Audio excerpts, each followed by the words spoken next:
Take a ride with us into the unknown, where the light stands bright and the silence has grown.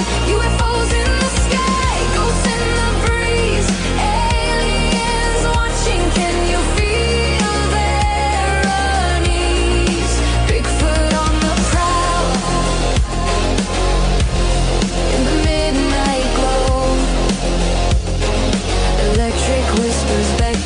Just let go, go, go. Good morning or evening, wherever you may be. From the Ozark foothills of northeast Arkansas, I'm Carl Richardson, and this is Midnight Frequency Radio. Our guest this evening is Stephen Bassett.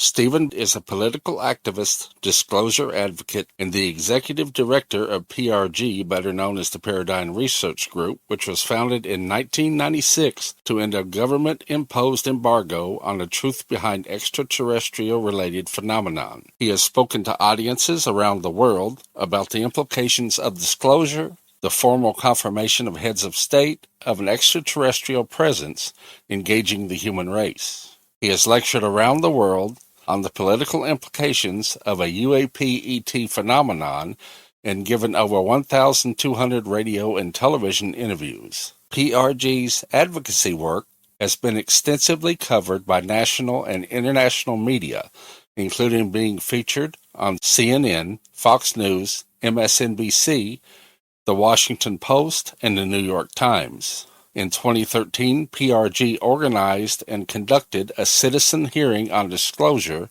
at the National Press Club in Washington. In November of 2014, PRG launched a 2-year political initiative out of Washington, D.C. that injected the ET issue into the 2016 presidential campaign. Bassett has appeared in many documentary films, and his lectures and interviews are well representative on YouTube. Stephen has stated, it's no longer about the lights in the sky, it's about the lies on the ground. Good evening, Stephen, and welcome to Midnight Frequency Radio. Great to be with you, Carl. I'm going to hit it head on. You've often stated the goal is a formal official acknowledgement from the U.S. government. If the president were to give a television address tomorrow confirming the reality of non-human entities, what would be the very first piece of legislative or executive action that you would be lobbying for the next day? I think I'd spend the next week or so celebrating. I think I'd be doing, that stuff. There's already several pieces of legislation that are in the system. We have a UAP Disclosure Act, which had a substantial number of provisions, but we need the rest of it. The rest of it was pulled out. So what I would expect pretty quickly is the current bills would be submitted right away and probably get passed fairly easily. So the rest of the UAP Disclosure Act, which includes the review panel and some other matters, could be easily passed in less than a week. There's a witness bill, a witness protection bill that's in the works that could easily be passed. So I would expect those things to be pretty much right on the table right away. So because we need the proper legislation, and it's been held up, but we have some. We made progress. So that'll be number one. Number two will be hearings will start being put together pretty fast. A lot of committees in Congress are going to want to get a piece of this action. So they're going to be coming up with reasons to hold hearings. There's a number of committees that could appropriately address this issue. There's plenty of witnesses ready to come forward. Post-disclosure will be much easier to do so. So we're going to have hearings. There'll be a huge amount of media coverage. They'll be crowding all of the media rooms at the usual places: DOD, CIA, military, Air Force, Army, of course, the White House briefing room as well. There'll be a great deal of that, and spokespeople are going to be coming out trying to answer as many questions as possible. That will be pretty intense. So there'll be plenty that'll just thrown into action right away. So I will be kind of just sitting back, watching, enjoying, and see where things are going to go. Danny Sheehan, of course, I think is involved in some of the legislation, so he might be directly involved. And there's some other groups that I think may have some plans. But initially, it's watch the basics take place, which is we need to finish the legislation. We need to start getting a number of hearings in place for witnesses to come forward. And the media needs to have plenty of access to spokespeople from the various departments to start asking questions. And they don't want to dally on this because the public's demand to know as much as possible will be intense. Who, in your view, is the most significant institutional opponent? Is it private aerospace or more elements of the intelligence community? There is the issue is managed across the spectrum, I think, of entities, and the who and the what are obviously not known to us. We do know that the defense contractors have a clear stake in this. That's well known. We do know that they put forward substantial resistance to the UAP Disclosure Act. It was actually obvious, which is not what they wanted. They want to stay behind the scenes, but they were forced out of cover. So they moved aggressively to try to get that bill substantially reduced and succeeded. So there is a certain amount of resistance, without question, from the defense contractor. Does that mean it's greater influence than some of the managers working out of, say, the DoD? It's hard to say, but I think what's important is that this thing is managed by a number of individuals in certain positions, and ultimately they are deciding how much resistance is going to be put up. And what is problematic is that we do not know who they are. The Congress should be working to find that out. They're not going to give themselves up, meaning, oh yeah, I'm one of those. Now they all have other positions. They have their jobs. They're doing this or that, but as part of their resume, they are governing the truth embargo. Somebody has to. They're not winging it back there.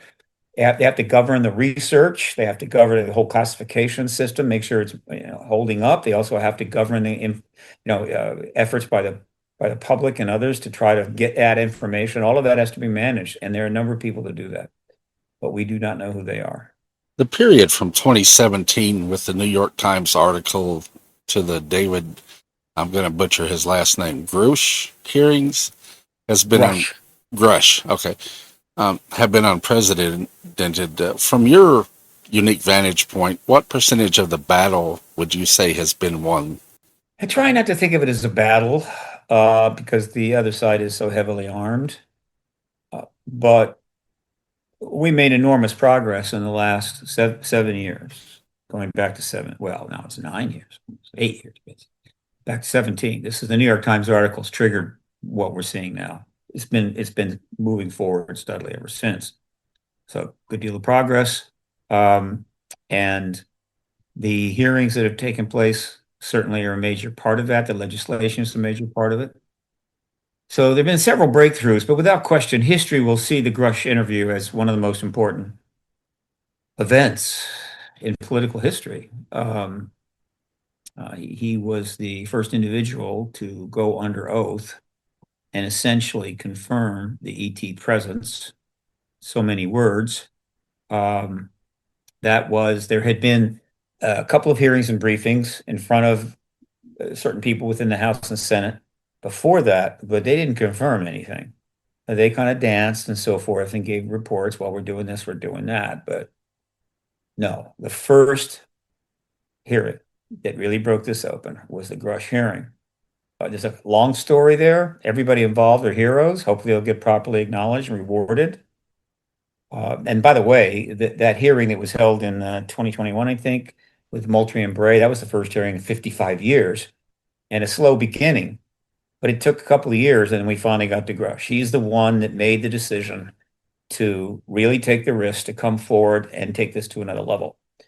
And I was there. I was fortunate to be present in the room when it happened. The way they set it up, and this is, of course, the House Oversight Committee with individuals on it, such as Anna Plano Luna, Nancy Mace, Burleson, Moskowitz. These are all heroes. And it was a bipartisan hearing. They set it up beautifully. They brought in Grush, knowing that he was going to come under an enormous amount of pressure. And they didn't want him to be alone, so they brought in two wingmen to testify with him, Graves and Fravor. Is it Graves and Fravor? I think, yes. who had been involved in the Tic Tac events and so forth that were key to the New York Times articles, and say they had some things to say, and they were asked questions and somewhat supportive, but it was pretty much gush. But their presence balanced it, made it a little easier, and so he did what he did, and he paid a price. There's no question. He has not had an easy run, and things have happened. Though because of the nature of things today, we know what happened. It's quite in the open. And of course, everybody involved should be ashamed of themselves. They should have some consequences that try to, how would you say, undermine him with illegal, in many cases, activities and other statements, which are lies, what have you. But so it wasn't a picnic. It could have been a lot worse. Could have been a lot worse. Yeah, I'm But so sure. far, he's okay.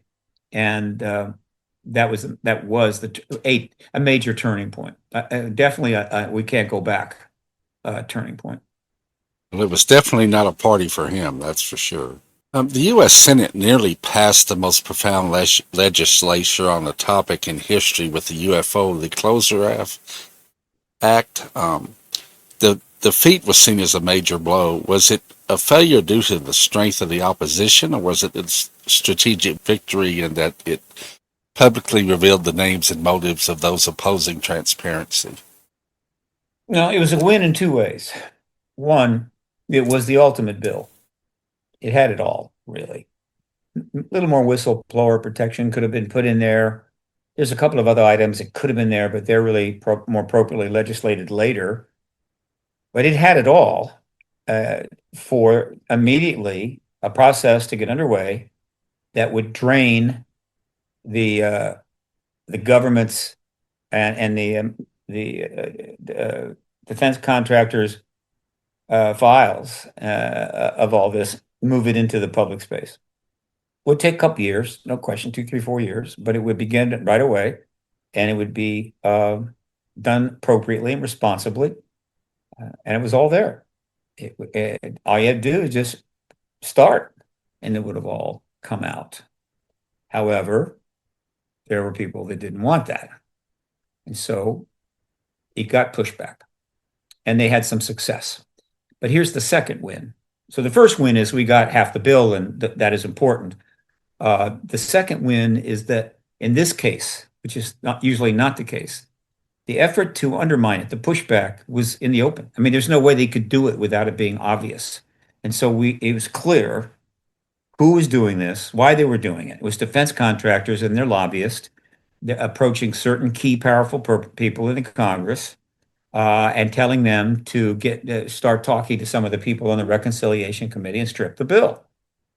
So they had to come out of cover, and that weakened them, as lots of people could see. Oh, okay, yeah, they do play this game. They do try to hide the football.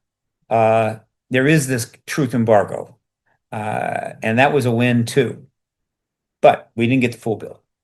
But it's a major event. And Schumer and Rounds are the leaders there. They should get the lion's share of credit for that, though I know there are people on the staff, Senate staff also involved. But that was the great contribution at that time. It came from the Senate with Schumer on the lead. And after the bill was diminished, he and Rounds went back into the chambers and read into the record a fairly strong statement that they weren't done. They were going to get this. They were going to come back at it and get it, which was very important. And you can find that. It's on YouTube.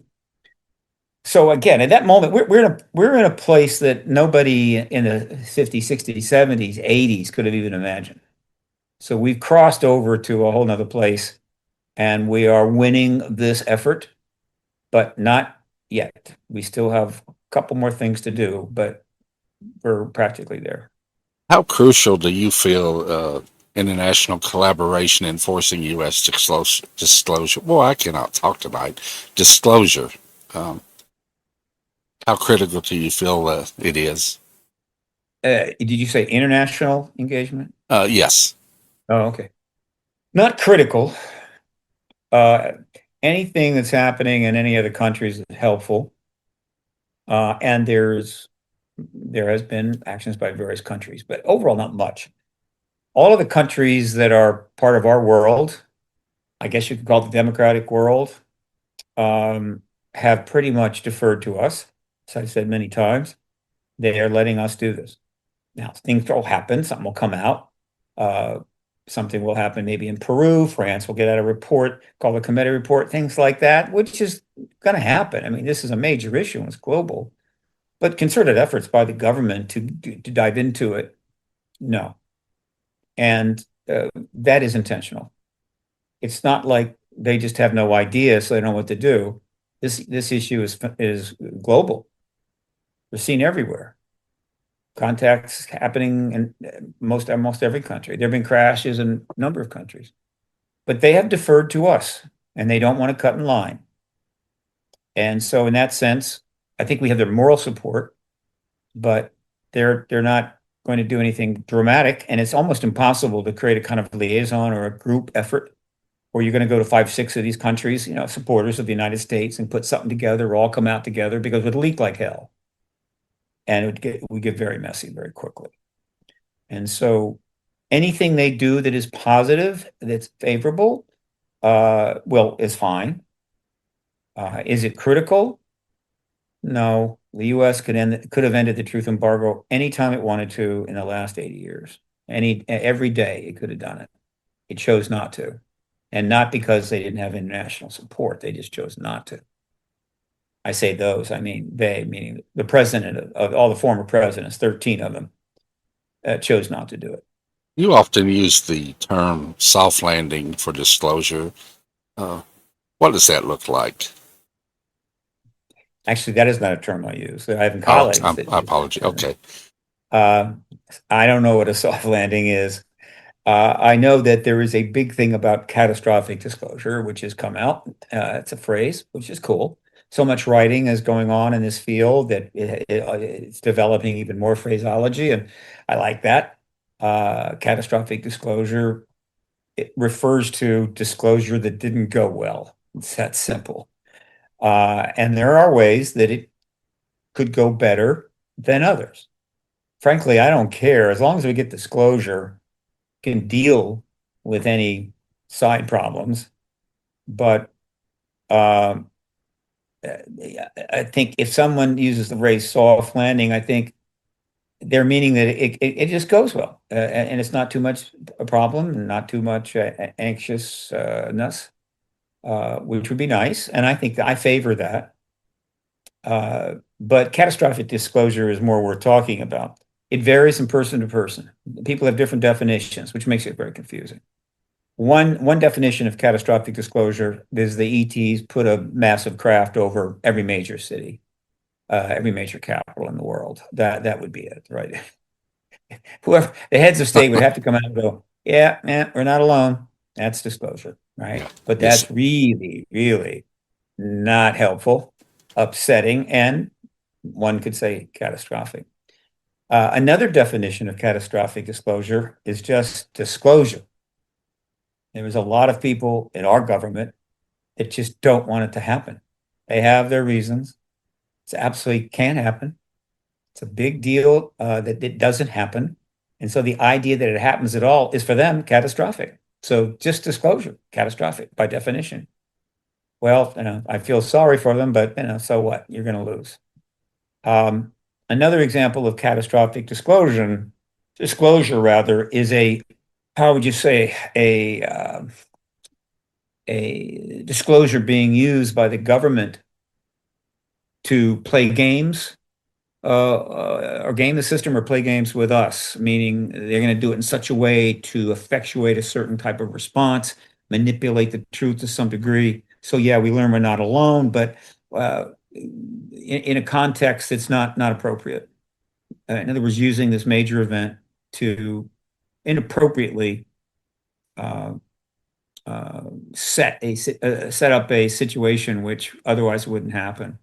And you have things like Project Bluebeam, false flags, and so forth. All of those kind of come under that heading. And that's another form of, I would call, catastrophic disclosure. And we don't want that either. So that's a, it's my best way of answering that. Topic of technological embargo.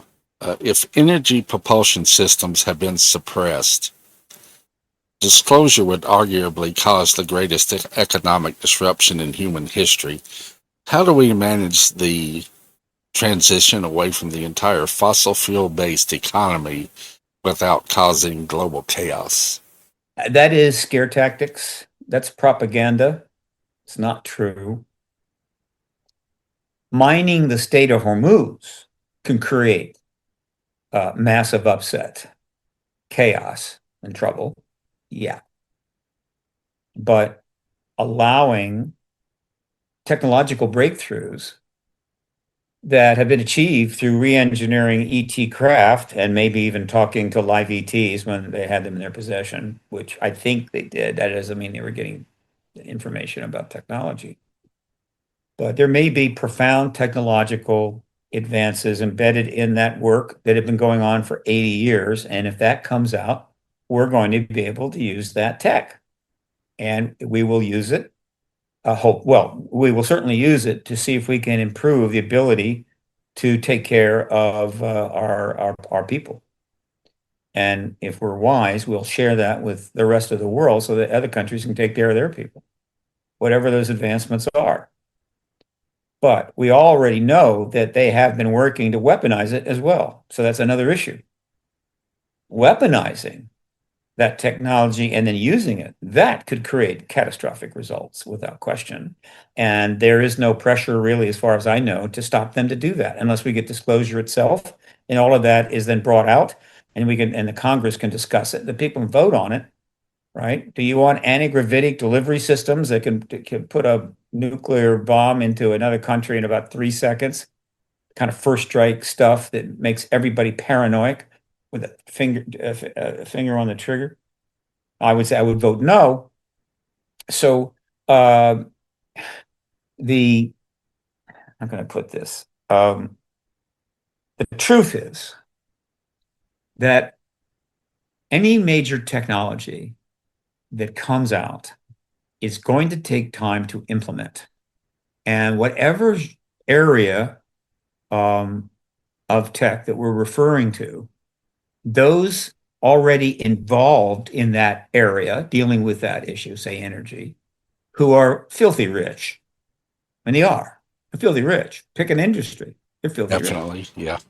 They will have not only one, there will be a transition time in which they're still selling their products or whatever. As we start to move for a superior option, it's going to take time. It's not going to be overnight. And during that time, they'll have plenty of opportunity to reinvest all that money that they have and reinvest that money in what amount to new industries, new businesses, new things that are making money. And they'll be just fine. They'll be just fine. And so the scare tactic about the industry, the oil industry will collapse, et cetera, et cetera. What can I say? It's just stupid propaganda. And it's hard to say much more than that. I mean, it's a complicated thing, but I mean, let's take a simple case where there's a tech that you could have a device in your home and it generates all the energy you'll ever need. You'll never have to buy any energy from any central source forever. That's pretty cool. All right, that's fine. It will take many years to make those devices and then get them installed. And of course, when you're talking about major industry, we're not talking about some small device. You're talking about an in situ, but very substantial device. The tech or the devices will cost trillions of dollars to manufacture. Huge amounts of money will be made. And then over time, you'll have a world that is local, energy local. And if the devices hold up, permanent, right? You're always going to have that energy to get from a device. Meanwhile, while all of this is taking place and trillions of dollars are being made on the sales of these things, the cheap energy, convenient, cheap energy is going to make it possible for businesses and other endeavors to be successful that otherwise wouldn't. Meaning, at energy cost at this level, you can't do it, but at energy cost at that level, you can. And so all of these businesses are going to flourish. And the industries that are filthy rich, that are, they're transitioning out of the old format into the new form, they're going to be investing their money in these new businesses that cheap energy creates, and they'll end up richer than ever. All right. And so if you're an industry person and you're buying the government propaganda on this, you need to go back to school or do something, Yeah. because you're not serving your country, your company very well. You're buying that propaganda. And if and so to the extent that any business person would say something like that, it's not that they believe it. It's just that they're trying to play ball with the military intelligence complex and the managers of the truth embargo. There will be disruption, but it will be positive. It could be transformative. It could solve a great deal of our problems. And some people that's disruptive in some views. When the car became a thing, it was very disruptive, but nobody wants to get rid of the cars and go back to horses and donkeys. So again, trying to keep a balanced perspective on this is not easy when the government is cranking out propaganda endlessly in a giant stream, not just on this issue, but on everything. We are drowning in propaganda that our government is creating, propaganda that we could create now that we all have access to a massive audience through the blessed internet, right? So we're creating our own propaganda. And so essentially, you end up with an ocean of lies, which is the nature of an ocean of lies is that a boat won't float on it. And so it sinks. Nothing floats on it. You put a boat out there, it sinks. An ocean of truth, incredibly buoyant, can hold up massive infrastructure. So we got to decide. Are we going to get out of the lies and the propaganda business, get into the truth business? I don't know. But I know one truth we're going to get pretty soon. Do you feel the disclosure wouldn't just be about the future, it would also rewrite the past? How does a nation apologize for decades of gaslighting its citizens, academics, and military personnel? It issues proclamations of apology. We apologize. We've done it before. We're sorry about this, and we're sorry about that. Well, let's move forward together. That's what you do. You just apologize. Now, does that mean that people are going to accept your apology? Not necessarily. But you do apologize. That's the beginning. And then after that, people are going to be saying, okay, yeah, but you have to answer for this and you have to answer for that. And that gets us to another level that's more important than apologies. It's constructive engagement with those who have been involved in this in order to move forward together. And there are two components to that. One, we need amnesty right away. We'll have amnesty legislation passed. Amnesty basically is for individuals that have really not broken the law, but they're under pressure to start talking, right, as part of the disclosure process and the legislation. And a lot of them may be in a position where they very well could be breaking a law. I mean, it's so complex that it's easy to think you're doing the right thing, and yet you end up breaking some national security directive or NDA. And that's where the amnesty bill comes in, meaning that if that should happen, you get automatic amnesty, as long as you're just trying to service the process of getting the information out. But then you have a more difficult law that will have to be passed, and that's truth and reconciliation. There's a precedence for this. South Africa is the most notable, but this isn't really a South Africa thing, frankly. Some bad things were done during the truth embargo, and we want to know about them, right? And the way you're going to know about them is to offer truth and reconciliation to those that perpetrated these things. Meaning, if you come forward and completely describe why you did this, why it happened, who ordered, all that, all the information, so that we have a clear history, you will be reconciled to society. You will not go to jail. You will not be punished. You don't do this very often. You do it when the issue and the information you need is of such importance that you simply need to get it now. Because we need to move forward after disclosure as quickly as possible, because we are in deep, deep trouble as a civilization, on the brink all the time. So truth and reconciliation will be part of that. And then those that want to apologize more than once are welcome to do it. I think and I encourage those post-disclosure to try to be as humble as possible. You've won. We finally got it. Took too long. Yeah, I get it. But you won. We're going to get this information. Try to show some humility. Don't gloat. Don't, you know, well, just don't gloat, Yeah. right? And be somewhat humble about it, and allow people to apologize, right? Give them permission. Accept it when you get it, um, and concentrate on moving forward.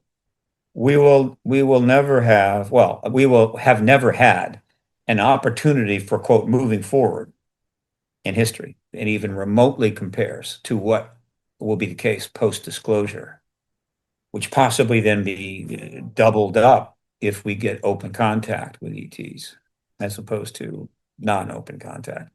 The opportunity for us to move forward as a civilization in a direction that makes sense instead of where we're going now, which is lunacy, will be there. And it's up to us to take advantage of that opportunity. Is there a model for a Truth and Reconciliation Commission for the UFO subject, do you think? Oh, yeah, it's South Africa. South Africa, in order to get out from under apartheid and not have a bloody civil war that would go on forever, had to create Truth and Reconciliation. Desmond Tutu, of course, was the leader there. I'm sure Mandela supported it. In which case, everybody that has worked in the apartheid regime, and they did some really awful stuff that I think nobody in our government could even imagine doing. If they came forward and described it all, what they did, when it happened, who was involved, they were reconciled. That doesn't mean that there weren't some, post transition deaths, murders, what have you. I mean, it was pretty ugly, but it's what saved South Africa from real chaos. So that is the best example. There may have been some others, but that's the one I know about. Our problem is not that bad, but the subject matter is perhaps more profound. All right. And so we need to know who did what, when, how, and why. And some things we may only learn through Truth and Reconciliation. In other words, without that stuff will be missing from the total picture as we go forward.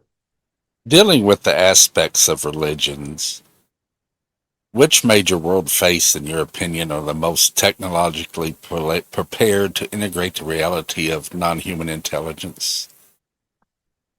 I don't know about technologically, but I philosophically. meant to say theologically. My apologies.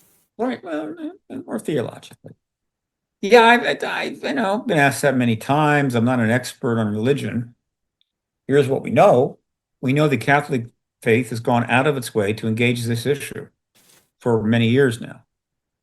Multiple entities have spoke to it, including the Pope. It's clear they're quite ready. It's also clear that they've known about this for a long time. They'll probably admit that. I think they'll admit that. It would be in their best interest that they did. Yeah, they have the sources. They have unbelievable sources. So that the idea of the Catholic Church at the level of Vatican top officials have not figured out that there's these non-humans here who were not saints or what do you call it, holy people, holy figures or whatever, manifestations of God, but just living beings like us with better tech. I think they've known about it. So they're ready. In the other major religions, Islam, Hindu, also, and Buddhism, and the Asian religions, almost all of them are not showing any tension about this. It just their philosophy, their approach to existence and being, and it's just not a big deal. I think that they will be quite comfortable. So that leaves the non-Christian Catholics. And there is a good deal of those. I think it's a billion. It's a billion Protestants or non-Christian Catholic. Most of them are, I think, going to be fine. I think there's only one area, and that is highly fundamentalist groups. I mean, there are fundamentalist groups in every religion. I mean, there are extreme uh, religious aspects to the Muslim faith, and even some of the other faiths, and certainly Christianity. The more extremely fundamental they are, the more they're going to be upset, um, and will struggle with it. Uh, I don't think it'll be awful, but it will still be an issue for them. And it's important that one, we listen to their concerns and not just dismiss them out of hand and offer to help, offer to provide information, whatever, to enlighten it. Um, and eventually, I think it'll be okay. But they will be the ones I think that are going to be most troubled by it because they're the fundamentalist concept. Usually, what that means is extreme devotion to a particular way of thinking on religion, very extreme. And anything that challenges it any way is disturbing the force in an unacceptable manner. And this is going to disturb the force, there's no question. It's going to challenge everybody's thinking, everybody's worldview. And so that group, but we're talking about a tiny percentage of the world's population. And so once again, all of the talk about religion being upset, not almost all of it is propaganda coming from the government, one way or the other, out there to help dissuade people from investing in this issue, pursuing it, scaring people, and so forth. I'm not buying it, never did. You've been lobbying for a long time now. What has been the single most frustrating moment for you? Got a list of them, huh? Single most? Well, look, I'll tell you what I'm going to do. Hang on a second.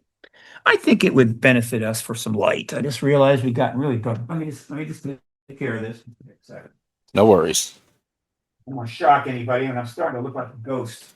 All right, slowly fading away. Let's see how this works. Ah, here we go. Some people are going, what just happened? Let there be light. Oh, there have been some punishing moments. The 9/11 event in 2001 just blew some really major progress up. That was tough. That was really a setback. When there was some good movement going on in the Congress, and of course, which was followed by Rockefeller's approach to the Clinton administration. There was a lot going on there, but Clinton got into a lot of hot water, his fault. And that made it easier for the managers of the issue to shut that down. And so by 96, that was shut down. That was kind of disappointing. And then things got going again. Well, that was 96. So it was ahead of myself. So that was kind of a disappointment. Then things got going again. And by 2001, things are happening. And then you have the 9/11 event. That was a shutdown. Then things got going again. 2001, 2002, there were a number of things happening. They were quite interesting. The Take-In series, the 20-hour Take-In series that Spielberg put out was a big deal. I mean, it addressed not only contactees, abduction, but also the truth embargo.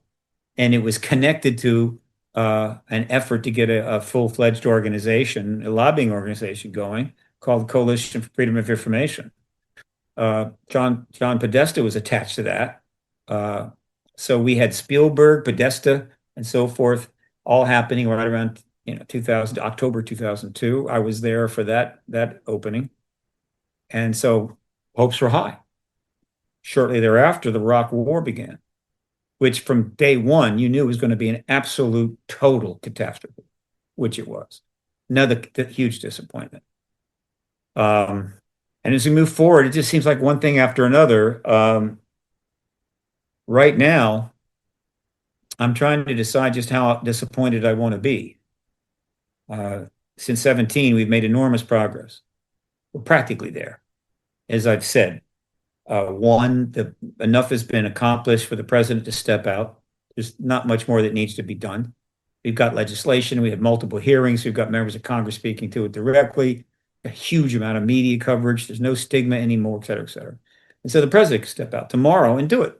That's good. All right. except that the political situation in the United States is broken down, dysfunctional, chaotic, and the situation that is developing overseas is reaching levels of great risk. Where we could have a nuclear war tomorrow. We're in the early stages of a ramp up to World War III. It's got all the indications. We all know, our historians know how world wars start. They studied the ramp up to World War One really in great detail. World War II as well. I mean, everything. They had the resources. They had film, they had whatever. They know exactly what. Well, guess what? It's happening again. We've been there before. Now, how far it'll go, I don't know. And so that has sidelined or certainly curtailed what were pending significant developments in Washington on this issue. Now, they are going to continue to kind of move forward because there's no reason to not make some progress no matter what's happening overseas. But I assure you, it's limiting, and it is certainly backburnered in terms of the media and in terms of political tension. What's going on overseas right now is practically it's existential. And so this is disappointing to get so close and have it blocked again, right? In a way, a significant way. Except that we are so close now that ultimately I think this will not prevent it. I think, well, the only thing that will really prevent it now, frankly, would be the use of a nuke. There could be 2 more wars. We could still have disclosure. But as long as they don't go nuclear, I think it gets done. And one of the reasons that I say that is that the movement, certainly I played my role there, have been able to make a very clear case that if you're troubled by all of the unsolvable international problems, right, that in many cases involve violence or war, if you're really concerned about the political breakdown in this country, disclosure really is an opportunity to change the narratives, to twist the dials a little bit, to open up new avenues to engage each other. It's a very positive thing, ultimately. In other words, it may be just the thing we need. So the worse things get, the more we need disclosure. And we've succeeded to get that out there. It's kind of in play, and in that sense, it could be helpful. If somebody's got another way forward that we don't end up dancing on a pile of nuclear ash, I'd love to hear it, because there is nothing happening amongst the 9 nuclear nations that looks to be advancing a non-nuclear world or minimizing the use of nukes.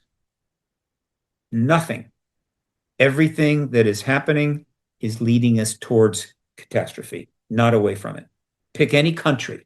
Pakistan, India, China, give me a break. Right. Israel, I don't think so. United States, Russia, North Korea, those are the 9 nuclear nations, which represent over half the population of the world. And it's all heading towards the use of nukes, and not away. So how is this going to end well? It's going to take something so profound that it affects the worldview of every living person that's aware, that affects even the worldview of every leader. But there's implications for the future that are potentially very positive. That's it. That's all we got. Ending the truth embargo in this issue. Nothing else is in our quiver. It's the last arrow in the quiver. We don't use it. That's a wrong analogy. Forget that. We don't have anything else. So we have a limited time to get disclosure done and see if it helps us get out of this mess in the post-disclosure world. It's not too much to ask. And why the national security people that are part of the management team that are keeping this lie going continue to hang on to it, I don't know. Apparently, they're more afraid of this truth coming out than they are all of the saber rattling and threatening and actual slaughter going on around the world. That doesn't bother him as much as this end of this truth embargo. And I hope there's not if there's a valid reason for that, then we are in really deep trouble. But I don't think there is. Yeah. They're not telling us. And so until they come out with that really, really good reason, which means I have to acknowledge the ET presence, then I say we push for disclosure relentlessly. And as I've said many times, our president has a rather very complicated, difficult, problematic agenda underway right now. It's brutal, right? It may not end well. It could end up terrible with all kinds of things. But there's one thing that is easy. Of all the things he's trying to do, they're brutally hard, they're not going well, and history is going to be tough on him. But there is one thing he can do that's absolutely so easy, it's funny. Were you surprised when he ordered the release of classified documents related to UFOs and extraterrestrial? Not total surprise. He said he would move to, get the files, which he hasn't started, which I think is kind of started. That's a whole nother thing. I'm not. I kind of know. Well, I'll talk about what happened, but that was something. Oh, that's good. That was good. No question about it. Step in the right direction. Of course, a lot has happened since he made that statement. A lot of very unpleasant things. But to make the point I'm trying to make is it would take the president less than 5 minutes to end the truth embargo. That's how easy it is. He just has to say, I'm going to talk to the country, 9 o'clock tomorrow, bring the cameras. So some cameras get wheeled into the Oval Office. He sits behind the Resolute desk, just has to be him. He doesn't need any support. And simply say that I am quite aware of all the information coming out through the hearings and so forth. I made some inquiries, and yeah, we have non-human tech, non-human bodies. We're not alone. It's done. And you want to know more, there's going to be hearings, there's going to be press conferences, there's going to be all these things, but I just needed you to know that tonight. Now I'm going to go to bed, maybe do some tweeting, have a nice late night snack, and it's done. Disclosure is done. That's how easy that is. And Christopher Mellon, who has been very much involved in this process for 9 years, I mean, not 9 years, 8 years, 7 years. I wrote something the other day, I think I'm quoting it correctly, which is quite true, that the head of state that does this, it finally simply tells the truth to the people. The emperor is in fact naked and doesn't have any clothes on, or we are in fact not alone. There's ET presence. Will have committed probably the most profound act of any head of state in all of human history. Now that's quite a resume builder. Think about it. So this incredibly simple thing the president could do tomorrow gets a legacy unprecedented that will always be his. Meanwhile, he's being attacked from 18 different directions. Things are going bad all over here, all over there, and that this thing is just right there. All right. So what can I say? I invite for the 4 millionth time the president to end the truth embargo. 13 other presidents could have done it. Democrats and Republicans, they talked themselves out of it. Or they were talked out of it. Or they couldn't do it. Or they were afraid or whatever reason. So he can do it. And I assure you, it will not hurt his future, his last years, his legacy. It will not hurt it. It will help in one way or another. So whoever's trying, I know that his family wants him to do it. I think his son wants him to do it. I think Laura wants him to do it, or Trump, and I think there are members of the Congress that want that. They're actually going public on this. They're talking about it. So you see, it's kind of building around it. But I'm sure there are people over at the Pentagon that are they're going, oh my God, well, they can't do it. They're coming up with whatever the hell. All I can say is it's the easiest thing he'll ever do in his entire life. And the results will be more profound than anything that he will have experienced his entire life. And the fact that some people don't like him, if that upsets them, that a person they don't like is going to do this incredible thing, They don't want to talk to him. They need to go talk to the other 13 presidents, four of which are alive, and ask them, why didn't you do it? Over the time that you've been dealing with this, have you had to change your messaging and strategy over the decades? Yeah, sure. Absolutely. Not too much, but focus, for a while I was incredibly focused on the Clinton situation, which had great promise. Then when that was gone, I focused on, well, and also the Congress, that was a citizen hearing on disclosure. I've done a lot of conferences, and of course, I'm a communicator, so I give lots of messages. The message may change a little bit depending upon the circumstances. Um, but overall, not too much. It's very simple from the beginning for me.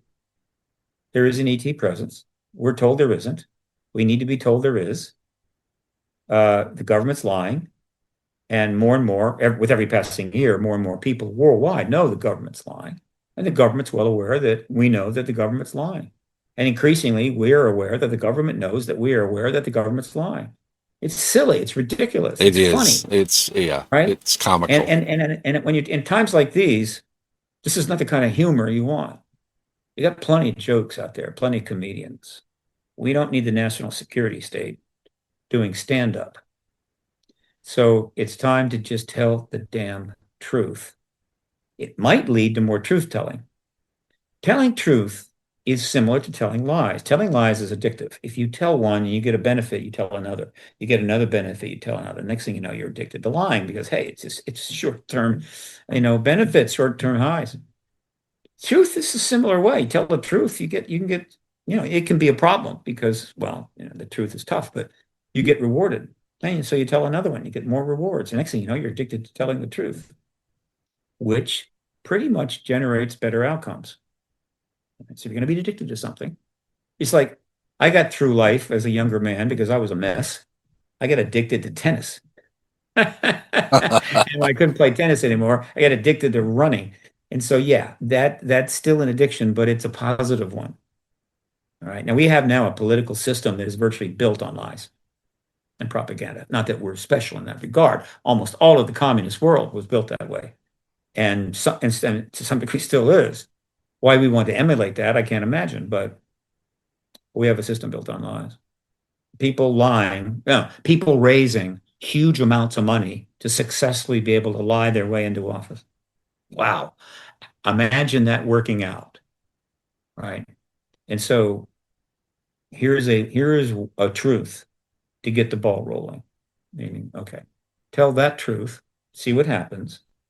It's going to be pretty cool. And then go, oh, well, that was great. Tell another one. And then tell another one. Even when it's uncomfortable, right? Meaning, oh boy, people are going to not like this. Then tell them, right? We'll find that people are much more generous when they're told the truth, even though it's awkward, even for you, than they are telling a lie. The problem with the lie is that you get away with it a while until you don't. And then there is no escape from the retribution unless you outlive it. All right. Did I say outlive it? It outlives you. And so forth. Anyway, I'm babbling here, but most people know what I'm talking about. They understand that the problems that lying, inauthenticity, as well as the excessive secrecy and all of this, how it's breaking down systems and people's beliefs to the point where things don't work, non-functional, and even dangerous. So this is not the society we want. It's not the society we had after World War II. It's not the society I was in when I was a kid. So how did we get here? Well, we kind of know how we got here. For our listener who's open minded but skeptical, someone who would say, if this were real, we'd know it by now, what is the one piece of advice or statement that you would give to generally give them pause? Give to who? The listener. They're Oh, skeptical give. about it. They feel that it would be released by now if it were true. Uh, well, you've got a point. If it were true, why isn't it released by now? Because in this instance, right, the truth is incredibly powerful and its implications for the national security state. And as a result, and one of the reasons for that is it simultaneously emerged at the same time that we were building the nuclear arms race. So you have all the national security people looking forward and saying, well, I guess nuclear war is coming. We don't want that. And so anything that could increase the likelihood of a nuclear war, we're going to just smother it. And whatever. And it was a very powerful motivation to deal with stuff that was not there prior to the nuclear arms race developing. So Roswell crash is in 47. The bombs were dropped in 45. The nuclear secrets were known to be in the hands of the Soviets by 46, 7, I forget, or no, 48, whatever. They tested their own bombs. And so the US government invested untold amounts of money, tens, if not hundreds of millions of dollars or more, in maintaining that lie. So if you're willing to put the force of the United States government behind a lie, if you're willing to spend hundreds of millions of dollars classifying everything you can and using every technique to contain it, yeah, you can keep it going for a while. That's why. It is true, but the government has spent a fortune to keep it from being told. And so as soon as they tell the truth, they can spend a lot less money on that and maybe focus on something else. But that is the answer to that question. It's not an accident that that truth is still not told. And the powers and the money and it was put into maintaining that lie are unprecedented. I don't think no lie in history been supported at that level. I don't know. It would solve a lot of this if the ETs decided to just make themselves known to us instead of waiting on the government to disclose everything. But they do make themselves known. They fly all over the place. They're seen all the time. We take pictures of them. We take video of them. They would deal with individuals, what we call contactees, block memories, but not always. Memories are recovered. We got hundreds of thousands of contactee reports. So it's not that they're not interacting with us. They turn our nuclear weapons off while the craft is right there. Doesn't take a genius to figure out what's going on there. But they only go so far, and that's their agenda. I can't offer any more than that. Yeah. They do what they do because that's their agenda. And we do what we do because we have our agenda. And so they could be easily asking us questions like, why do you keep the nukes? Why do you still have them? And we have some stupid excuse for that. There's why haven't you done more? I mean, I hope we may find out one day, post-disclosure, open contact, we may get answers to those questions. What was the nature of your engagement? What was the agenda? What were the protocols? Why this? Why not that? And maybe they'll even tell us. Because at that point, we're part of the larger sort of a galactic arena, or at least a larger group where we've moved to another level, hopefully soon to be star traveling as well. And so there's no real need to hide their agenda at that point. We'd be like, yeah, this is how you do it. And so if 500 years from now, you guys are out flying around, you may be in the same position that we are. You may be engaging some civilization that's basically going down the crapper and you need to intervene and you're going to have your own agenda on how to do that. That'd be kind of cool. It's a good science fiction book. It's the best I can offer. They do what they do because that's what they want to do. Yeah. And so for that reason, everything they do needs to be given great thought, as opposed to speculating about why didn't they do this? You want to focus on why did they do this? Why did they turn the nuclear weapons off repeatedly? That's one of the questions, if not the question. And the only way we're going to know is if we finally get into open contact with them. And they'll probably tell us. We can speculate. Certainly it was a warning at minimum. But a warning about what? Don't know. But that's what they did. We're getting close to the top of the hour. I'd like you to give out your website to our listeners, if you don't mind. Yeah, my website's always under construction, but it's paradigmresearchgroup.org. You can subscribe to the newsletter. It's free up in the left-hand corner. You can also donate up in the left-hand corner. I'm a 501c3. And there's a lot on that site. Probably the most valuable thing is the news media archive. Check it out under projects. There's 17,000 articles there you can read. And then the Hollywood Disclosure Alliance is also doing well. Also a 501(c)(3). Donations are welcome. Dan Harari is the chairman. I'm the executive on it, and we have almost 247 members. Check it out, HollywoodDisclosureAlliance.org. If you are someone that we appropriately could be a founding member, not everybody can, but talk to us, get in touch with Dan. We're working to try to help create the content that must come out of the entertainment content industry about this subject, but make sure that the people that know all the stuff about it, my friends and colleagues, are participating. They go to them and say, we laughed at you 20 years ago, but hey, you guys really know what's going on. Help us make this content. So that's what the HDA is about. All right. Leading the field right now, leading the activism is the New Paradigm Institute.org. And they have a very substantial project called Citizens for Disclosure. I think they're in 35 states now. They'll eventually be in all 50. This is a fundamental grassroots effort to get people involved in closing the deal on getting the truth embargo ended, and of course the legislation.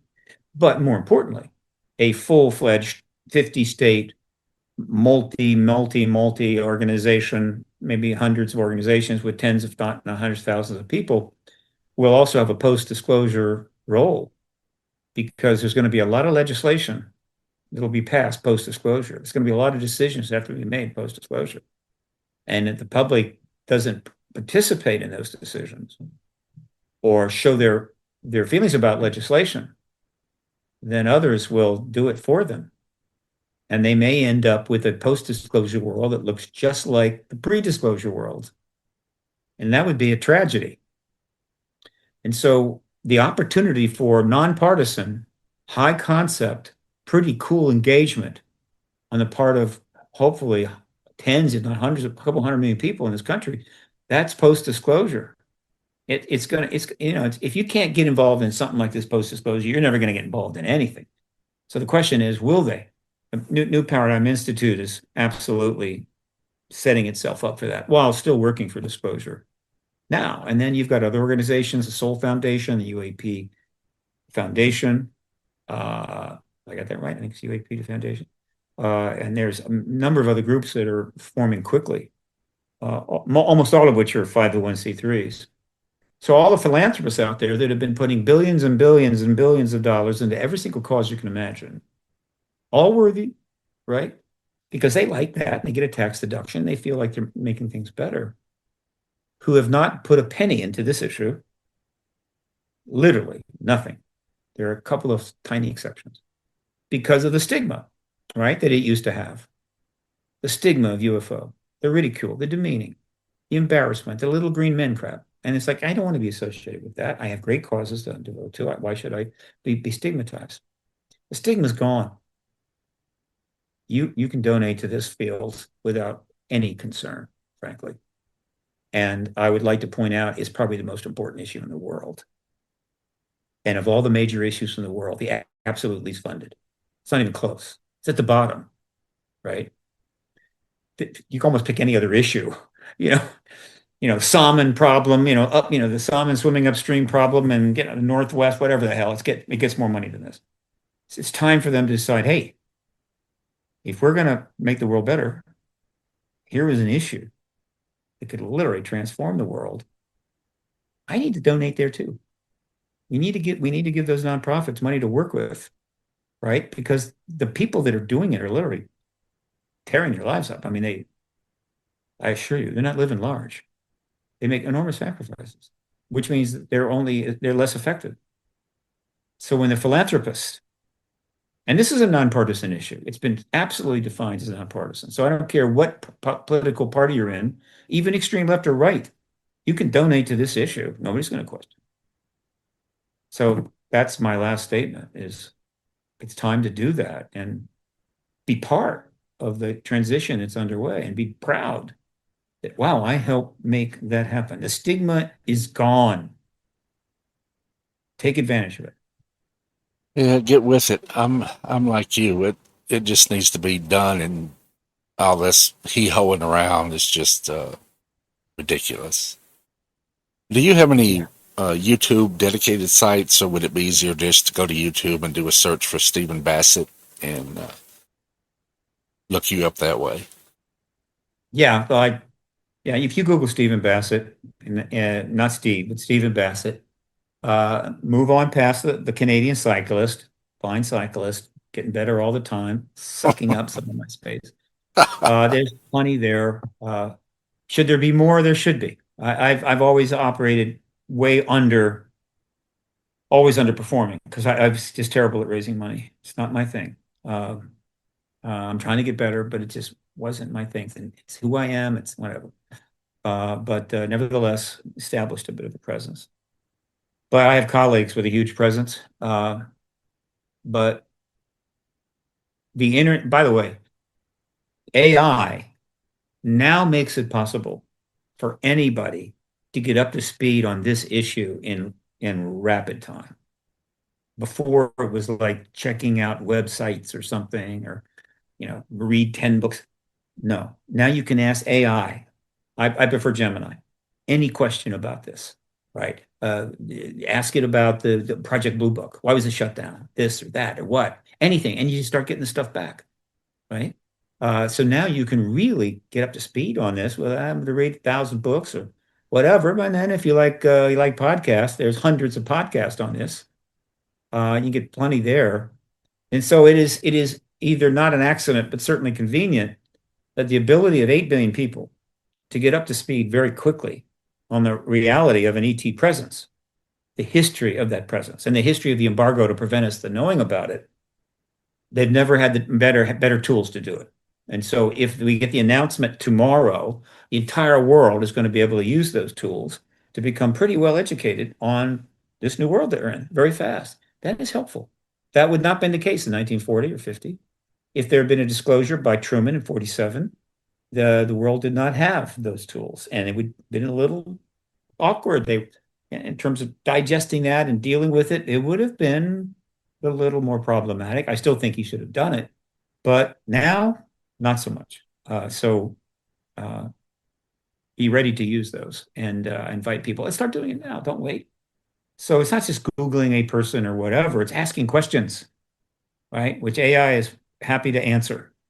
And this is an area where there's so much known on the internet. You get very good responses. I have yet to get a wrong one yet, where they got something wrong. I'm not saying it can't happen, but I'm a Gemini guy. But meanwhile, there's plenty of other AI out there. And then finally, not coincidentally, I think, if we get disclosure this year, which we should get, and then open contact, say in 97, and so that we start to be able to engage them in an open way, and by we, I mean authorities, scientists, it won't hurt to have AI, right? Because you're trying to communicate with an advanced civilization that are trying to maybe convey certain things.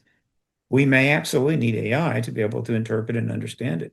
So is it a coincidence that we just happen to be entering the AI age, literally as disclosure is upon us? Maybe, maybe not. But again, that shows you the possibilities of a post-disclosure world. So look at the current world, look at the pre-disclosure world, and ask yourself, how well is it going? How happy are you? Are you eager to have more children? Are your children eager to have children? Are you tense? Are you on a lot of medications? Right? And then imagine a post-disclosure world and see if you can understand why that's another world altogether. And then you decide, am I going to help get there, or am I going to sit by and wait for it to be hand delivered to me? Yeah, that was kind of nasty. I'll say, decide whether you get involved or not. Okay, I think that's a great evening. Are we ready to wrap? Yeah, I'd like to remind the listeners, if you go to paradigmresearchgroup.org, there is a donation button on the top left-hand side of the screen if you'd like to donate to Stephen's organization. And Steve, it's been a pleasure having you here, and I look forward to seeing you at the Ozark UFO Conference. Oh, yeah, I forgot. I will be speaking at the Ozark Conference. Okay, my first time in almost 10 years. Last time I was there, I was sitting at the knee of Jim Mars, listening to him play the guitar. I will be speaking at Contact in the Desert, May 28th to June 1. That's going to be huge. The ticket sales are off the charts. It's going to be massive.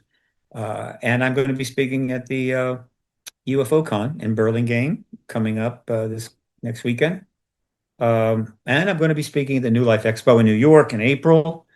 So still got in those conferences. Come talk to me, ask me questions, give me a hard time. And with that, I really appreciate you coming on my show. I know I'm a small time kind of person, but I'm growing, and you're a definite guest to have on. You're not a small time person. You are a part of the podcast army that is going to bring the world the truth embargo. Okay. Don't ever forget that. I most definitely hope so, because I'm ready for it. Good. Thank you, sir. You have a good evening. You are welcome. All right. Good night. If I could turn the page in time, then I'd rearrange just to get to close my eyes. But I couldn't find a way, so I'll settle for one day to believe in you. Tell me lies. Tell me lies, tell me sweet little lies. Tell me lies, tell me lies. Oh no, you can't disguise.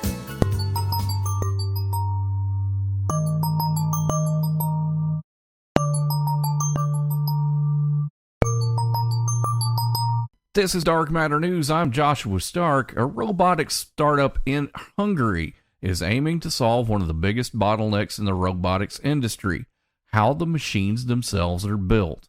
Budapest-based company Alonic has raised $7.2 million in a pre-seed funding round led by Visionaries Club, with support from several venture firms and technology investors. The round is being described as the largest pre-seed investment ever recorded in Hungary. The company is developing a manufacturing platform designed to dramatically speed up the production of robotic hardware. While advances in artificial intelligence have improved how robots think and operate, the physical construction of robots has changed little, with many systems still assembled from hundreds of small parts like bearings, screws, cables, and joints. That process can be slow, expensive, and difficult to scale. Alonic's approach replaces traditional assembly with a process it calls tissue braiding. Instead of building robots piece by piece, the system automatically weaves fibers, elastic materials, and wiring around a core structure, creating joints, tendons, and load-bearing components in a single step. Sensors and electronic components can also be integrated directly into the structure during production. The company says the technique could allow engineers to move from a digital design to a fully built robotic component in minutes rather than weeks. Catch up with us at darkmatternews.com. Hi, this is Jessica with C. Crane. Tired of spotty radio reception and static? C. Crane CC Wi-Fi 3 Internet Radio offers a crystal clear solution with audio guaranteed to outperform any smartphone speaker. With an internet connection, tune in to over 30,000 radio stations from around the world, all conveniently accessible without needing any apps, providing personal information, or additional monthly subscriptions. Enjoy complete privacy with no microphone or eavesdropping. The CC Wi-Fi 3 boasts a user-friendly interface with a full-sized remote for easy control. It also doubles as a Bluetooth speaker for your favorite music and podcasts. Ready to upgrade your listening experience? You can get the CC Wi-Fi 3 by calling C. Crane at 800-522-8863 or by visiting us online at ccrane.com. Once again, that's ccrane.com. The Bible describes men's thoughts in the last days as deeply corrupted, selfish, and rebellious against God, marked by perilous times. In Reverse Speech, The Fulfillment of Prophecy, reverse speech researcher David John Oates goes beyond psychology and linguistics to ask a deeper question. Did Scripture anticipate a time where hidden words would be revealed? Drawing from the Bible, the Gospels, Revelation, and ancient spiritual traditions, this book examines recurring themes long overlooked: the voice of the heart, words that testify against us, secrets proclaimed from the housetops, sealed books opened at the appointed time, and the two-edged sword that proceeds from the mouth. Oates argues that these are not merely poetic metaphors, but descriptions of a revelatory process now made visible through modern technology. Reverse Speech, Fulfillment of Prophecy, now available at Amazon.com.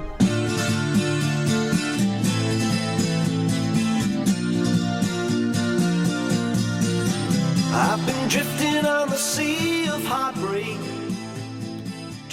I have a special guest I wanted to bring on this evening by the name of Penel J. Smith. She's my mod on Twitch, and she's been a friend for some time. Penel is an author, poet, and a painter. Her children's book, Hugo and Fluffy Tales, was presented to His Highness the Dalai Lama, and he enjoyed it very much. Penel has written 4 books. Her latest, Gaia City, is a fantasy novel which will be published soon.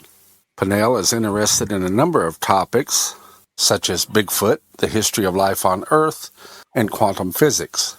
Penel, welcome on to Midnight Frequency Radio. You're a big part of my behind the scenes, but it's great to actually have you on the show. You there? Hello, Carl. Oh, there you go. Yeah, I'm here. Yeah. I was just trying to watch the stream, and I'm getting like 2 things happening at once in my headphone. Oh, yeah, you can. You might want to mute the stream itself because it'll confuse you. Yeah. Well, I just turned it off because it's just like I don't know how to mute just one thing. Like so. Okay. Did I pronounce the title of the book correct? Is it Gaia City or is it Guy City? Gaia City, like it's sort of short for giant. Okay. Basically, giant city, basically. But I made it kind of, more interesting. It's kind of a fantasy type tale. I found I apologize I didn't get to finish it. I've had so much going on here lately, but it's an enjoyable story. Would you like to tell a little more to the listeners about the book? Yeah, it's about it's about this woman who works for the Trilons, who are the really rich people running the world at the time, and she was told that she could go to the neighboring planet, and but she couldn't bring her cat. And of course, the cat is named Terrine after my cat because she has to be in the book, of course. And so, she goes and escapes from Gaia City, which is a very polluted city. It's got a lot of smog, and it's sort of like Los Angeles used to be. But worse or better? But worse. Worse, I think. Worse, because they didn't do anything about their pollution, these people. They just let it keep going. They didn't try to, calm down, have things on the cars to keep them from polluting so much and all that kind of thing. So, and they kept their, whatever they were using for the dirty up the air for, so she leaves and she has to go through this maze of tunnels that I kind of base the tunnels on what's in Toronto here, which is path system, it's called, which goes underneath several city blocks to different malls and things, all the way down to Union Station.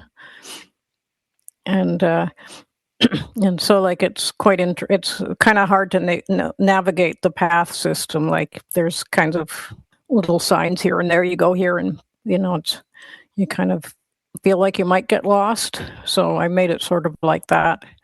And she escapes into a forest with this woman, and they all it's all very strange to her and dreamlike in parts. She keeps thinking the woman turns into a unicorn, and the and the unicorn can purify water and things like that.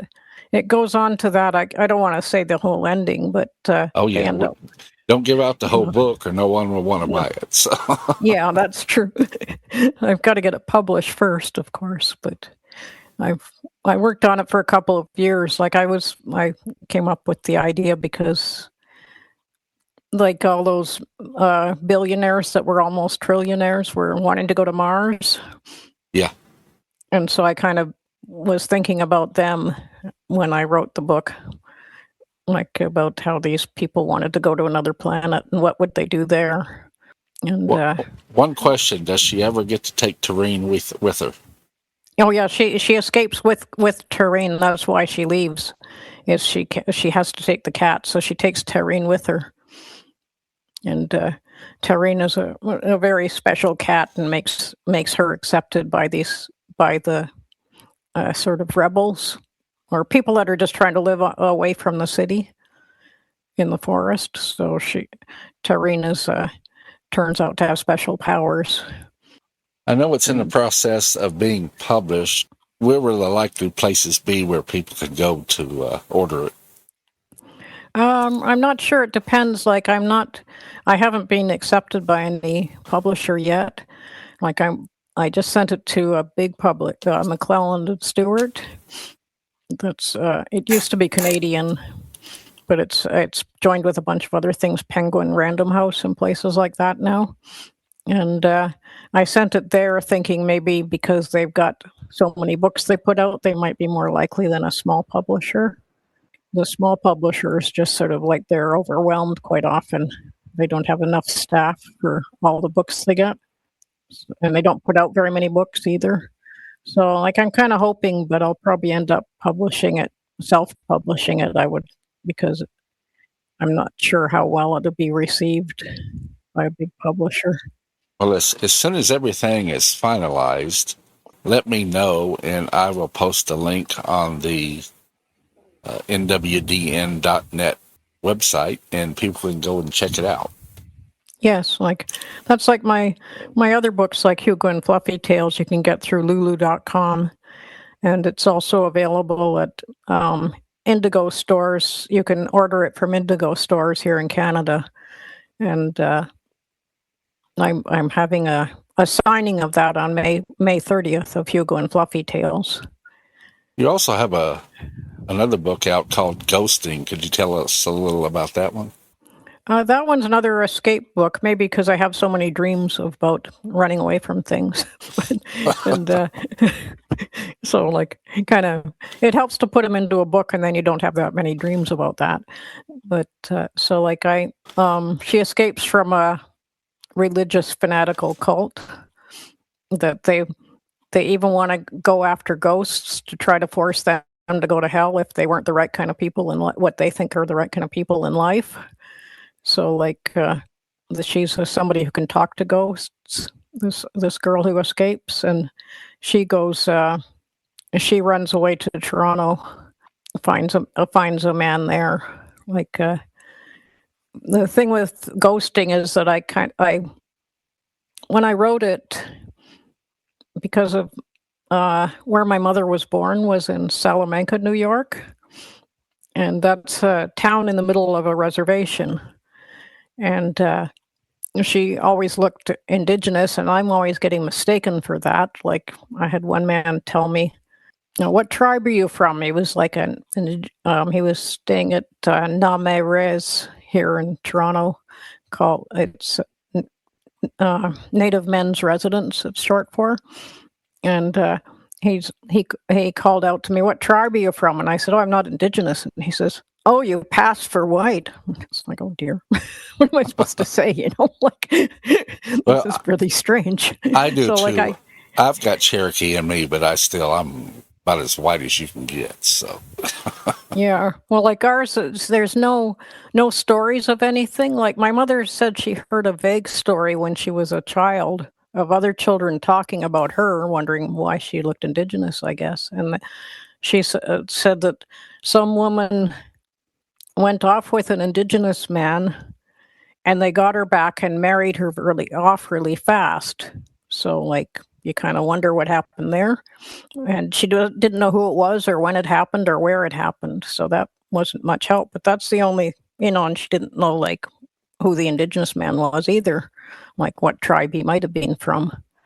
And but then, like, her father was a doctor in Salamanca, And it did happen, like she was born in 1920, and it did happen back then that doctors would take babies away, and like, maybe there was some unwed mother or something. I don't know, but that's the thing is like it's not in any records. Nothing. None of this is in any records. My mother's family was kind of a hoity-toity, mostly English family. So like they talk about having. My mother had a christening gown that had been given by Queen Anne to somebody in the background who was a lady in waiting to Queen Anne. So, like, they would hide anything like that, obviously. Do you So, go like, do a lot of powwows up in your area? we got I don't go to very many because, like, there's only 2 in Toronto, I think. And there's one on the summer solstice. And then there's one in the fall at a college at a university near me. So I meant to go to that, and I forgot about it, so I missed it this year. And it was really hot the day of the powwow this last year, so I decided not to go to that. But I have been to a few powwows, and I just feel at home there because it's nice to be around people who kind of look like me. So. Yeah, I haven't gone into any here, but as you know, I have COPD, and most of them here are in the worst part of summer with the humidity, and I just cannot tolerate that. But I'm sure they would be really enjoyable. Oh, they are, yeah. Like it's like there's some like there. Some of them are bigger than. Of course, some of them. The Toronto one obviously is quite large and quite crowded, but it's quite good to walk around and see what regalia people are wearing and watch a bit of the dancing and the booths are quite interesting. I bought a hat the last time that says "Honor the Treaties," so which is kind of, and I wear that in the summer. It's a bucket hat, so it's quite nice, and you can get all kinds of interesting things. It's good for shopping. And I'm a woman, so I like doing that. Lots of nice jewelry and things, and it's like there's so much to look at. It's hard to know what to look at next, and like the Navajo tacos are always like looks like a 2-hour long lineup.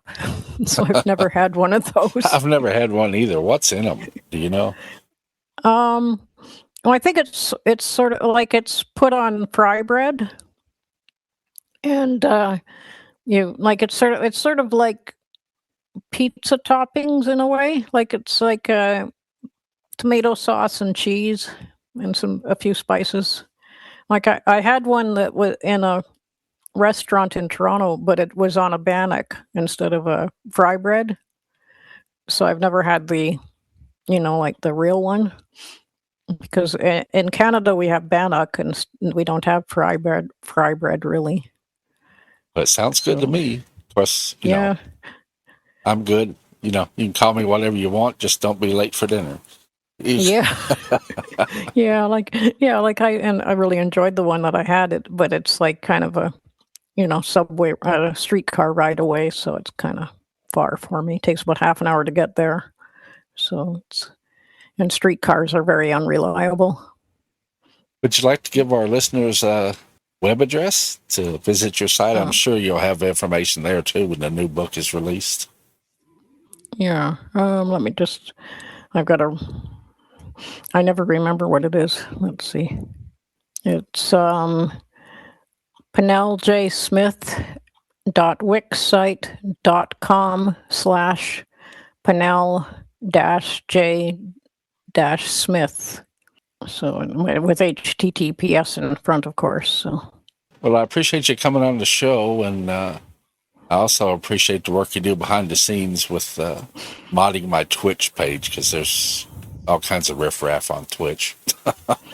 Yeah, well, it hasn't been bad the last few times. Like I haven't noticed any spammy people, or well, those are probably bots. They're probably not real. But, Yeah. Twitch has got its share of bots, that's for sure.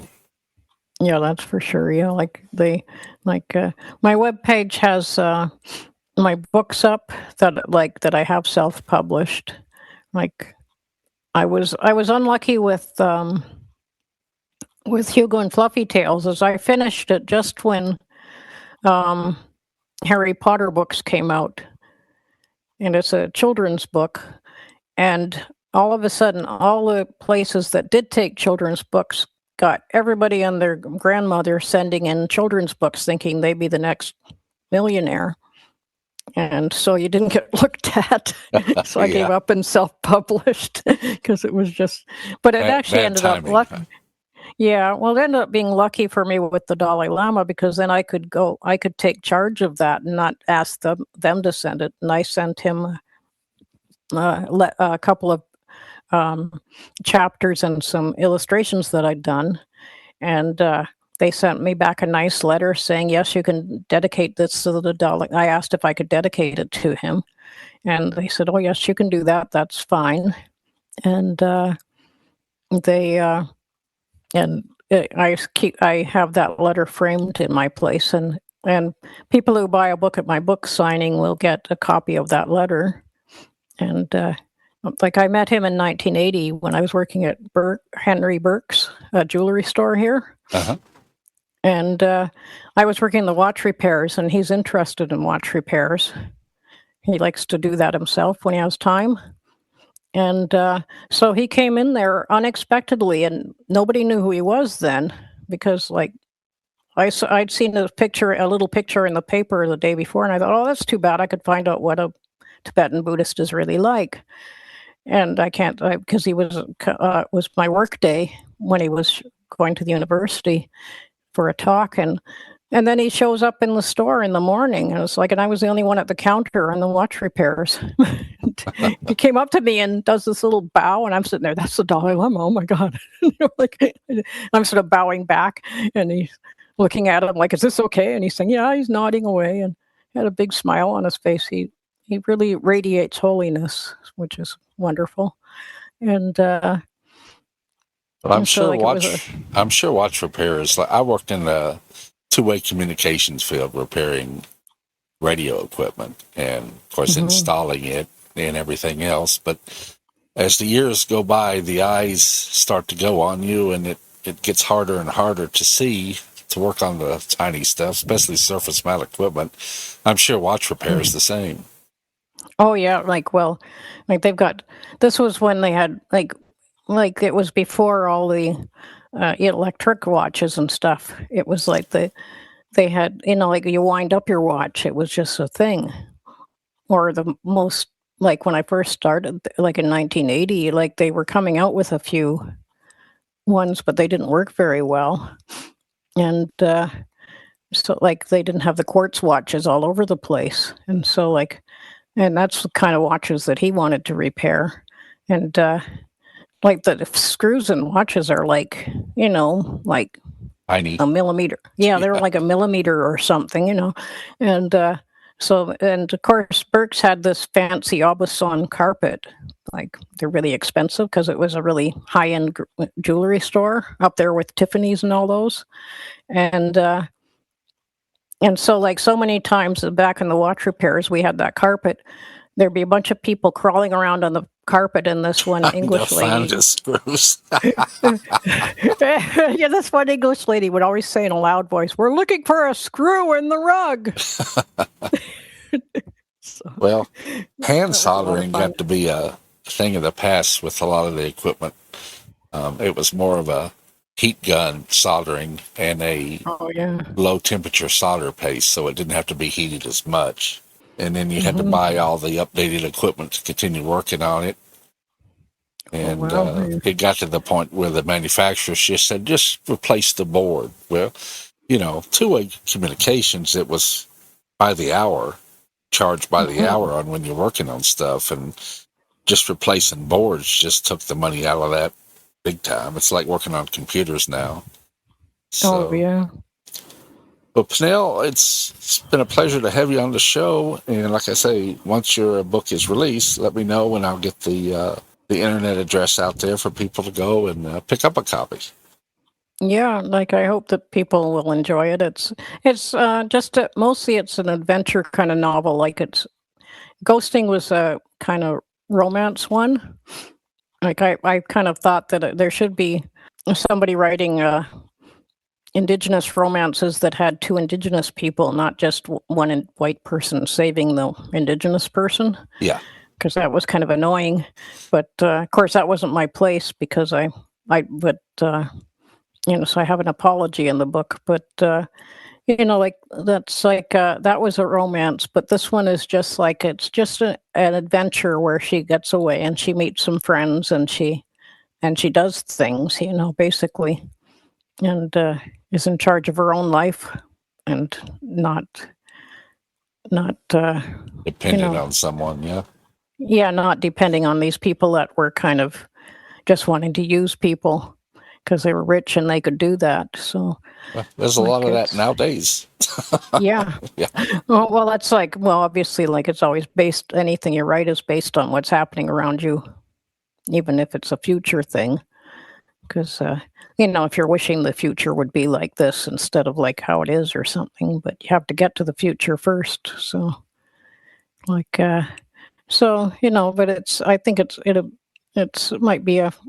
a fun novel I hope it's a fun novella. It's a novella, it's called, because it's short. So. Well, I enjoyed what I had time to read. Things have been kind of hectic here. My daughter's getting ready for Atlas testing in school, and I've had to go over some different math stuff with her to make sure she's got it before the testing. So it's taking time away from day-to-day life, Yeah. Well, I find that I don't read as much as I used to because it just seems like you get stuck in computer stuff and forget about it, and then there's that book there. Yeah. Are you getting ready for a show and you got a bunch of recordings to make up and Yeah, that takes up time too. The worst part about writing a book is editing it. That seems to take more time than writing the book, actually. But because then you're sitting there at the computer and trying to figure out, like, did I say that sentence right? Yeah.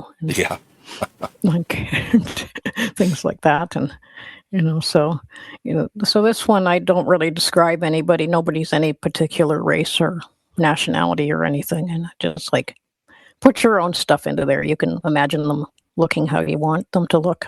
I don't care. Yeah. I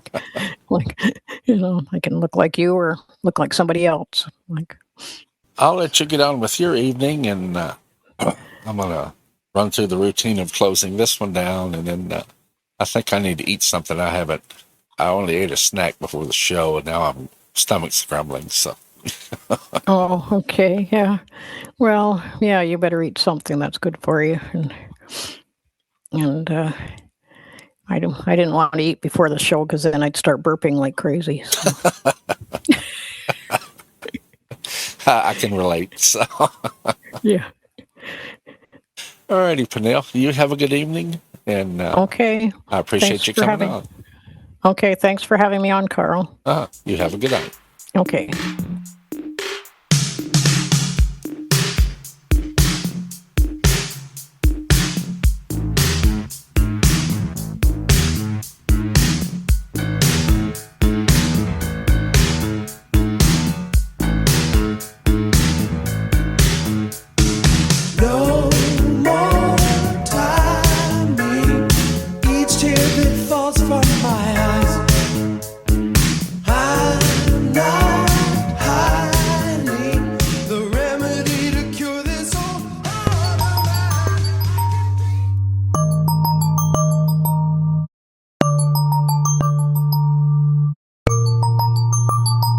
This is Dark Matter News. I'm Joshua Stark.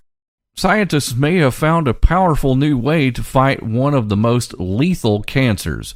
A study published in the Proceedings of the National Academy of Sciences reports that targeting pancreatic cancer with a 3-drug combination dramatically reduced tumors in laboratory models. pancreatic ductal adenocarcinoma is especially difficult to treat and has a very low survival rate, in part because tumors quickly develop resistance to most therapies. Researchers focused on the KRAS mutation, a major driver of pancreatic cancer growth. Drugs that block KRAS have shown promise, but cancer cells often find alternative biological pathways to survive. To counter that, the team has combined a KRAS inhibitor with 2 additional drugs. This is Dark Matter News. Looking for a portable radio that'll slip into your pocket? Take a look at the CC Pocket AM/FM Nowhere Weather Radio Plus Alert with clock and sleep timer. We combine ease of use, very good reception, and sharp, well-defined audio together in this little jewel of a radio. You can listen on the built-in speaker or the included high-quality original CC Bud earphones tuned for superior voice quality and music. It has 5 one-touch memories, R-type buttons for each band, and stands upright when needed. To get your CC Pocket Radio, you can call 1-800-522-8863 or visit us on the web at ccrane.com. Once again, that's ccrane.com. China has successfully tested what's being called the world's first megawatt-class airborne wind power system. The airship-like platform recently completed a flight test in the city of Yibin, rising to almost 6,560 feet while generating electricity that was transmitted directly to the ground. The system uses a large helium-filled aerostat to lift wind energy equipment high into the atmosphere, where winds are typically stronger and more consistent than those near the surface. Turbines mounted on the airborne platform capture that energy, while a tether cable both stabilizes the craft and carries electricity down to the grid. During the test, the platform climbed for roughly half an hour before hovering steadily and producing around 385 kilowatt hours of electricity. The prototype airship measures nearly 200 feet in length and represents a major step forward in the development of high-altitude wind technology. Engineers say tapping winds thousands of feet above the ground could significantly increase renewable energy production compared with traditional wind turbines. The system could also provide power in remote areas or operate alongside conventional wind farms. Developers believe the approach could eventually create a new form of three-dimensional wind power, capturing energy from parts of the atmosphere that have largely gone untapped. If I could, a short self-plug, check out the all-new darkmatternews.com. Tell us what you think. That's it for Dark Matter News. Catch up with us on the Midnight Frequency Facebook page. From Memphis, Tennessee, I'm Joshua Stark.